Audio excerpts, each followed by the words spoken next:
पाकिस्तान के वजीर आजम नरेंद्र मोदी कहते हैं कि एक हाथ में कुरान शरीफ हो तो दूसरे हाथ में कंप्यूटर हो, तभी इस मुल्क का मुस्तकबिल मजबूत होगा। वो सिर्फ ये नहीं कहते कि आप दीनी तालीम हासिल करिए, बल्कि दीन के साथ साथ दुनियावी इल्म हासिल करना भी उतना ही जरूरी है।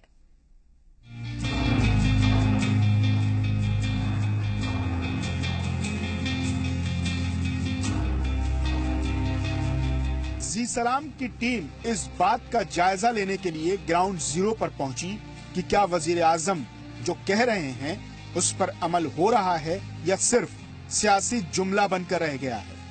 इसकी सच्चाई जानने के लिए हम मुल्क की दारुल हुकूमत दिल्ली पहुंचे, एक ऐसी जगह जहां वजीर आजम के ख्वाब हकीकत में तब्दील हो रहे हैं। और ये बात शायद वजीर आजम को भी नहीं मालूम होगी, क्योंकि जी सलाम हर वो खबर दिखाता है जो आवाम के लिए जरूरी है।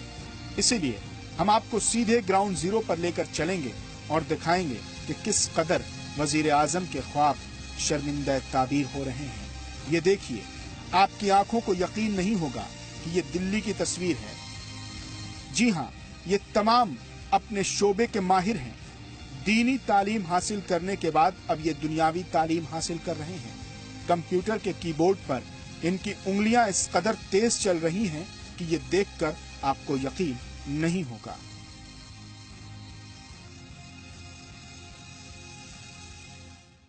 कहते हैं अगर आपके मुस्तकबिल को बेहतर करना हो तो आज की डेट में कम से कम कंप्यूटर को जानना समझना बेहतर और ज़रूरी है।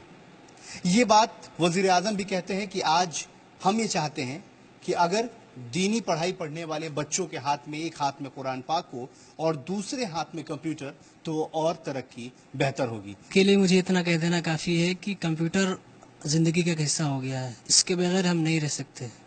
चनाचे इसके ज़रिए से हम किताबों को डाउनलोड करते हैं, इल्म हासिल करते हैं, बड़ी बड़ी चीज़ें हम सुनते हैं जो हम कभी नहीं पा सकते, कहीं ना पा सकते। खासकर इस रिसेंट एरा में, जबकि ये डिजिटल दौर है और कंप्यूटर के बगैर हम कुछ कर ही नहीं सकते हैं। जब हम कभी फॉर्म फिल करते हैं तो हमें ज़रूरत महसूस होती है कि हमें भी कंप्यूटर आना चाहिए और कंप्यूटर सीखना चाहिए। अपने घर वालों को, अपने आसपास के लोगों को, उन लोगों को भी अवेयर करते हैं, उनको भी बताते हैं कि ये कितने जरूरी। जी हाँ, अल्हम्दुलिल्लाह हम बताते हैं कि कंप्यूटर बहुत ज़रूरी है इस दौर में। और जो मैं अपने घर वालों की बात करूं तो वहाँ भी अल्हम्दुलिल्लाह लोग कंप्यूटर सीख रहे हैं। वो भी आलिम हैं, मैं भी आलिम हूँ, कंप्यूटर सीख रहे हैं। और हमारे बच्चों जो हमारे यहाँ तलबा हैं, हमारे साथी हैं, उनको भी कंप्यूटर की सीख दी जा रही। अब आप इनकी बात सुनिए जिनके कंधों पर सबसे ज्यादा जिम्मेदारी है, मतलब असातिज़ाए किराम। क्या कहते हैं, कैसे ये इन लोगों को बेहतर कर रहे हैं। उस्ताद मोहतरम की बात सुनिए जो लोग इनके मुस्तकबिल को संवार रहे हैं। असातिज़ा का कहना है कि बच्चे खुद ही बहुत मजबूत हैं। ये लोग खुद बहुत कुछ सीखने में दिलचस्पी रखते हैं, हमेशा नई नई चीजें सीखना चाहते हैं। इन्हें शुरुआत में कुछ परेशानियों का सामना जरूर करना पड़ा था, लेकिन अब इन लोगों ने मुश्किलात पर फतह हासिल कर ली है। इनको इनके अंदर में सीखने का जज्बा है, वो एक अहम चीज है। अगर किसी के अंदर में सीखने का जज्बा हो तो कोई भी चीज कितनी भी मुश्किल हो आसानी से वो सीख सकता है उस चीज को। तो एक अच्छी चीज है। ये नहीं जानते थे, लेकिन जब से इन लोगों ने सीखना शुरू किया तो अल्लाह का शुक्र है कि अल्हम्दुलिल्लाह अच्छे से सीख भी रहे हैं। हम मुसलमान हैं और हमारा इस्लाम दीन और दुनिया दोनों की तालीम की बात करता है।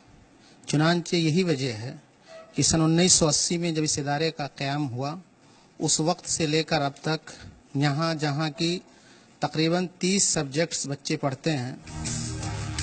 यहाँ सिर्फ कंप्यूटर ही नहीं, बल्कि यहाँ एक बहुत ही शानदार किताबों की लाइब्रेरी है, जहाँ कई हजार किताबें हैं। देखिए कैसे ये बच्चे यहाँ मौजूद किताबों से इस्तेफादा कर रहे हैं। यहाँ उर्दू और अरबी के साथ साथ अंग्रेजी की भी किताबें दस्तयाब हैं। हमारे ख्याल से हिंदुस्तान की सबसे बड़ी लाइब्रेरी अरबी लाइब्रेरी के साथ है, लेकिन कम से कम 2.25 लाख से ज़्यादा ऊपर ही किताबें हैं। इसमें हर ज़ुबान में है, लेकिन अरबी ज़ुबान में ज़्यादा है, उर्दू में थोड़ा और ज़्यादा है और इंग्लिश में कम, और बाकी जर्मन है, फ्रांसिस है, जो बाहर से किताबें छप के आती हैं वो तकरीबन सब यहाँ रहती हैं। अब हम उस शख्स के पास पहुंचे जिसके कंधों पर सबसे बड़ी जिम्मेदारी है। अपनी जिम्मेदारी को बाखूबी निभा रहे मदरसे के हेड रहमानी साहब से जब हमने बात की तो बहुत सारी चीजें साफ हुई। कुरान शरीफ की जो पहली आयत है, इक़रा बिस्मि रब्बिकल्लज़ी खलक़, یہ آیت یا یہ پوری صورت اگر پڑھی جائے تو اس آیت میں جہاں پر اللہ تعالیٰ نے ہم کو یہ حکم دیا ہے کہ ہم اللہ تعالیٰ کو پہچانیں، وہیں یہ بھی بتایا گیا ہے کہ ہم سائنس کی ٹیکنالوجی کو بھی لے کر کے سامنے آگے چلیں۔ دراصل بات یہ ہے کہ اگر دنیا بدل رہی ہے، حالات بدل رہے ہیں، تو لوگوں کو اپنی سوچ بھی بدلنی ہوگی۔ علم پاؤ گے تو تقدیر سنور جائے گی، زندگی ورنہ اندھیروں میں گزر جائے گی۔ زی سلام کے لیے کیمرامین بلونت کے ساتھ دلی سے آصف اقبال کی رپورٹ۔